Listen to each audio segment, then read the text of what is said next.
I want to talk to you about snoring and how that relates to sleep apnea. You see, snoring can be one of the most annoying things, and sometimes for yourself, but most often, sometimes for your rib cage. As your spouse elbows you in the rib cage and says, roll on your back or roll on your side. It just can be disturbing, not only your spouse's night's sleep, but yours as well. So when we snore, what happens is our soft tissue sort of just collapses with our tongue in the back of our throat, and it rattles around and it blocks your airway so you can't breathe.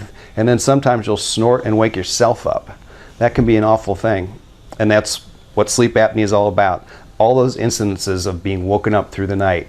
Sometimes people can do that hundreds of times in an hour. Imagine what that does to your body. It's not good. We in dentistry can help you. We can make you an appliance that brings your lower jaw forward, opens up your airway, and turns that cocktail straw into a nice big straw to breathe through so you can get a good night's sleep and wake up nice and refreshed in the morning.